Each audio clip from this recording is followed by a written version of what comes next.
नमित हमारे साथ लगातार बने हुए हैं। नमित, क्या अपडेट सामने आ रहा है?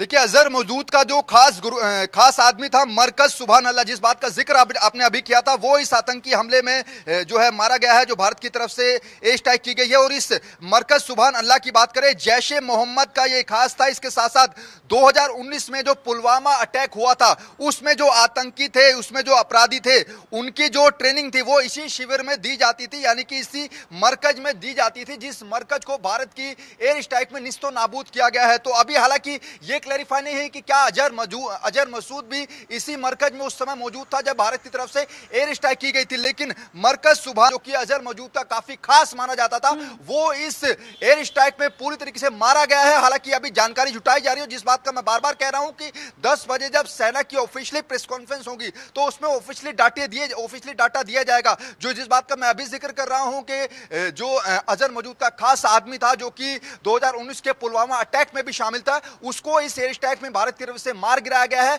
वो जो मरकज था उसको निस्तोनाबूद यानी कि मिट्टी में मिला दिया गया है। अब वहां पर इसके साथ और कौन कौन से आतंकी मौजूद थे, क्या क्या नामों की जो आइडेंटिफाई है उसको किया गया है, इनकी जो सारी लिस्ट है वो हमें अभी थोड़ी देर के इंतजार करना पड़ेगा जब 10 बजे प्रेस कॉन्फ्रेंस होगी सेना की। बिल्कुल नमित, थोड़ी देर और इंतजार करना पड़ेगा। जब 10 बजे प्रेस कॉन्फ्रेंस होगी उस दौरान तमाम जानकारियां साझा की जाएंगी। तस्वीरें भी लगातार दिखा रहे हैं दर्शकों को। ये तस्वीरें बेहद ही ज्यादा खास हो जाती हैं भारत के लिए, उन लोगों के लिए जिन्होंने अपने को खोया है, उस पूरे देश के लिए जो कि इंसाफ की मांग कर रहा था।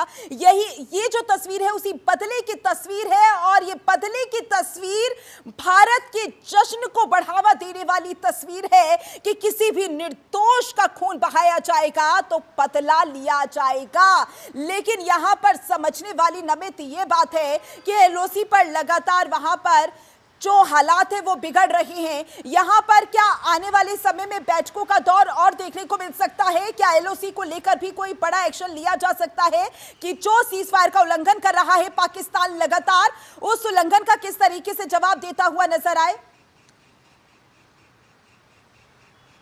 देखिए, निश्चित तौर पर यह बात तो मानने वाली है कि अगले 24 से 48 घंटे 72 घंटे सीमा पर जो है वो दोनों तरफ से फायरिंग होती रहेगी, क्योंकि जिसके मद्देनजर भारत की तरफ से जो एलओसी है उसके आसपास के जो गांव के रूरल इलाके पड़ते हैं, चाहे उसमें पठानकोट की बात करें या फिर जो सीमा से सटे हुए गांव हैं, वहां पर अगले 72 घंटों के लिए चाहे कॉलेज हो, शैक्षिक संस्थान हो, स्कूल हो, सभी को अगले 72 घंटों के लिए बंद कर दिया है। यानी कि अगर पाकिस्तान की तरफ से लगातार जो फायरिंग की जा रही है उसका माकूल जवाब भारत की तरफ से दिया जा रहा है। इसका मतलब साफ है कि अगले 48 और 72 घंटे दोनों देशों के बीच में स्थिति तनावपूर्ण रहेगी, फायरिंग दोनों तरफ से होती रहेगी। इसके लिए भी केंद्र सरकार की तरफ से और सेना की तरफ से एक अलग से प्लान जरूर बनाया गया होगा कि आखिर अगल पाकिस्तान इसी तरीके से फायरिंग करता रहेगा तो उसका किस तरीके से जवाब देना है। जानकारी यह भी निकल कर आई कि भारत की तरफ से पाकिस्तान के 2 फाइटर जेट प्लेन को भी पूरी तरीके से निस्तो नाबूद किया गया है। उसके बारे में भी ऑफिशियली जानकारी जो है 10 बजे दी जाएगी। लेकिन जैसा हम बार बार कह रहे हैं कि पाकिस्तान की तरफ से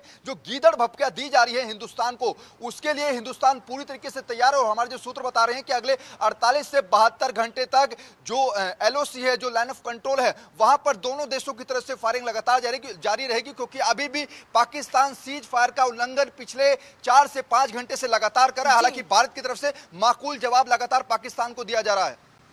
बिल्कुल अमित, और जाहिर सी बात है आने वाले समय में भारत ने कहीं ना कहीं उन आतंकियों को संदेश दिया है, पाकिस्तान को संदेश दिया है कि वो अगर आतंक को पनाह देता रहा तो इसी तरीके से भारत उन आतंकियों का जवाब देता हुआ नजर आएगा।